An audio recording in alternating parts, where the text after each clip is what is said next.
தங்கலான் படத்துல காட்டப்படும் கோலார் தங்க வயலின் உண்மை கதை தான் என்ன, உண்மை வரலாறு தான் என்ன, 19ஆம் நூற்றாண்டுல கோலாறுல தங்கம் கண்டுபிடிக்கப்பட்ட வரலாற்றின் தொன்மைகளை கொண்டுதான் இந்த படம் எடுக்கப்பட்டிருக்கு. ஆனா உண்மையிலேயே கோலார் தங்க வயல்ல தங்கம் கண்டுபிடிக்கப்பட்டது எப்படி, தங்க சுரங்கம் மூடப்பட்டது ஏன் அப்படின்னு பார்க்கலாம். கோலார் தங்க வயல் இந்தியாவுடைய மிகப்பெரிய தங்க சுரங்கம் இதுதான். 19ஆம் நூற்றாண்டு பிற்பகுதியில், அதாவது 1980ல முதல்ல தங்க எடுக்க துவங்கப்பட்ட காலம் இது. 19ஆம் நூற்றாண்டின் பிற்பகுதி, அதாவது 1880ஆம் ஆண்டு தங்க எடுக்க முயற்சி துவங்குச்சு.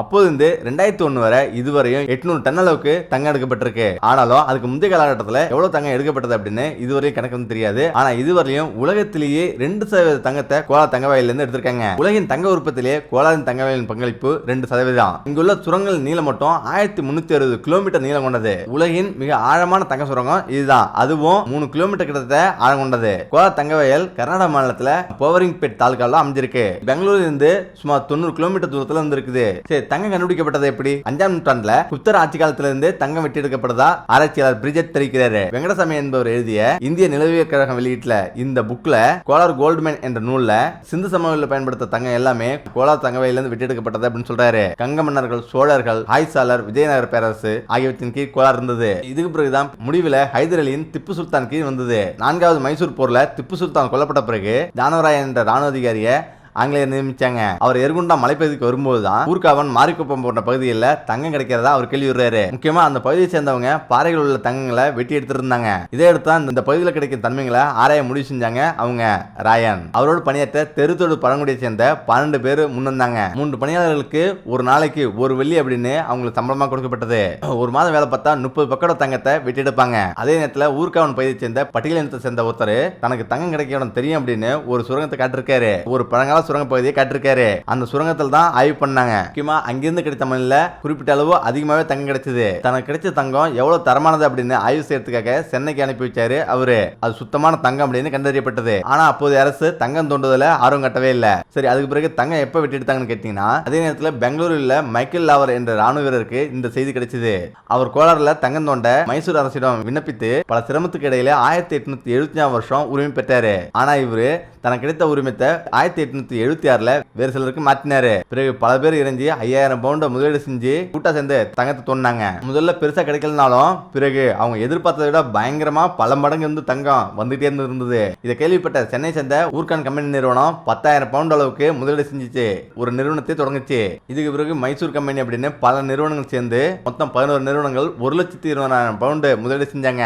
ஆனாலும் அவங்க நினைச்சதுக்கு நேர்மாறா அவங்க விரைவிலேயே தங்கம் கிடைப்பது குறைஞ்சது. எல்லோரிடமும் இருந்த முதலீடும் தீர ஆரம்பிச்சது. மைசூர் மைன்ஸ் நிறுவனம் கையில் இருந்த எஞ்சிய முதலீட்டை வச்சு ஒரு நிபுணர் அனுப்பி அந்த பகுதியை முழுமையா ஆராய விரும்புச்சு. அதன்படி கேப்டன் பிளம்பர் என்பவர் அந்த பகுதிக்கு அனுப்பப்பட்டாரு. கோலார் தங்க வயலுக்கு அனுப்பப்பட்டாரு. கோலார் சுரங்கத்தின் உண்மையான முகம் இதுதான். மாரிக்குப்பத்துல ஏற்கனவே கிடைத்த பழங்கால தங்க சுரங்கத்துக்குள்ள இறங்கினாரு. அந்த சுரங்கத்துல இதுக்கு முன்பு ஆய்வு சென்றவர்கள் சென்ற திசையில செல்லாம எதிர் திசையில தோண்டலாம் அப்படின்னு அவர் தெரிவிச்சாரு. அப்போதுதான் கோலாரின் தங்க சுரங்கம் உண்மையான முகத்தை காட்டுச்சு. 1885ஆம் ஆண்டு இது நடந்தது. சுமார் 6000 அவுன்ஸ் இதுல இருந்து தங்கம் வந்து வெட்டி எடுக்கப்பட்டது. தங்க சுரங்கத்தோட எண்ணிக்கை அதிகரிக்க ஆரம்பிச்சது. 1888ல இருந்து 89 வரையும் சுமார் 49 தங்க சுரங்கம் வந்து தோண்டெடுக்கப்பட்டது. தோண்டப்பட்டு தங்கம் எடுக்கப்பட்டது. சுரங்கம் தோண்டும் பணிக்காக அருகில் இருக்கும் தமிழ்நாட்டிலிருந்து பெரும் எண்ணிக்கையிலான தொழிலாளர்கள் கோலார் தங்க சுரங்கத்துக்கு கொண்டு வரப்பட்டாங்க. இவர்கள் பெரும்பாலானோர் பட்டியல் இனத்தை சேர்ந்தவங்க. ஆரம்பகால சுரங்கத்துல பாதுகாப்பு ஏற்பாடுகள் மிகவும் மோசமா இருந்ததால விபத்துகளை பல பேர் உயிரிழந்தாங்க. ஆனா 2ஆம் உலகப் போருக்கு பிறகு அங்கு வெகுவா தங்கம் குறைய ஆரம்பிச்சது. சுரங்க நிறுவனங்களுக்கு நஷ்டம் ஏற்பட ஆரம்பிச்சது. இந்தியா சுதந்திரம் அடைஞ்ச பிறகு மைசூர் ராஜ்யம் இந்தியாவுடன் இணைஞ்சது. மாநில வசம் வந்தது. ஹனுமந்தா என்பவர் அங்க முதலமைச்சரா இருந்திருக்காரு. அவர் முதலமைச்சரா இருக்கும் போது தான் அந்த தங்க சுரங்கம் எல்லாமே அரசன் கீழ் கொண்டு வரணும் அப்படின்னு சுரங்கங்களை தேசியமயமாக்க வேண்டும் அப்படின்னு குரல் எழுந்தது. முடிவில் நிஜலிங்கப்பா அப்படின்றவர் முதலமைச்சரா இருந்த போது மாநில அரசின் வசம் வந்தது. 1956ல மாநில அரசிடம் வந்தது. முக்கியம் பாத்தீங்கன்னா முக்கியமான நிறுவனங்கள் எல்லாமே மாநில அரசிடம் ஒப்படைச்சது. மாநில அரசிடம் ஒப்படைச்சதுமே கோலார் கோல்டு மைனிங் அண்டர்டேக்கிங் என்ற பேர்ல பொதுத்துறை நிறுவனமா தங்க சுரங்கம் இயங்க ஆரம்பிச்சது. அப்போதும் பல கிலோமீட்டர் ஆழத்துக்கு ஆழமா தோண்டியும் தங்கம் கிடைக்கவே இல்லை. தங்கம் கிடைப்பது மிகவும் குறைவா இருந்தது. 1956 முதல் 1960 வரை சுமார் 20 கோடி அளவுக்கு மட்டுமே அங்கு தங்கம் வெட்டி எடுக்கப்பட்டது. இனிமேல் இந்த நிறுவனத்தை நடத்துவதில் எந்த ஒரு லாபமும் இல்லை அப்படின்னு உணர்ந்த மாநில அரசு 1972ல மாநில அரசு மத்திய அரசிடம் ஒப்படைச்சது. பாரத் கோல்டு மைன் என்ற நிறுவனத்தை தொடங்கினாங்க. ஆனா தங்கம் கிடைப்பது அரிதாகி கொண்டே போனது. முக்கியம் பாத்தீங்கன்னா KGF சாம்பியன் ரீஃப் சுரங்கம் சுமார் 3200 மீட்டர் ஆழத்துக்கு தோண்டப்பட்டது. ஒரு டன் மண்ணுக்கு 14 கிராம் தங்கம் கிடைக்கிறது குறைஞ்சு ஒரு டன் மண்ணுக்கு 4 கிராம் மட்டுமே தங்கம் கிடைச்சது. இங்க அதே அளவு தங்கத்தை எடுக்க 10 மடங்கு செலவு செய்ய வேண்டியிருந்தது. 1998 இந்த நிறுவனம் கையிருப்பு தீர்ந்துவிட்ட நிலையில 2001 தங்கம் எடுக்கும் பணியை நிறுத்துச்சு. முக்கியமா கோலார் ஒரு சிறு நகரம், ஆனா அது தங்கம் எடுத்துட்டு இருக்கும் போது அது ஒரு ஆச்சரியமான பகுதியாக பார்க்கப்பட்டது. அதே நேரம் 1894 அதுக்கு ரயில் வந்து விடப்பட்டது. 2001 தான் சுரங்கம் மூடப்பட்டாலும் 1972 அரசு வந்த பிறகு அனைத்துமே நஷ்டம் தான். அந்த நிறுவனம் பெருமளவு இழப்பை சந்திச்சுது. ஆனா அது மூடப்பட்ட போது 3800 பேர் வேலை செஞ்சுட்டு இருந்தாங்க. அத்தனை பேர் வந்து மூடக்கூடாது அப்படின்னு பெரிய போராட்டமே வெடிச்சது. ஆனா இரண்டாம் உலக போரின் போது 32,000 பேர் வேலை செஞ்சிருக்காங்க அந்த தங்க சுரங்கத்துல.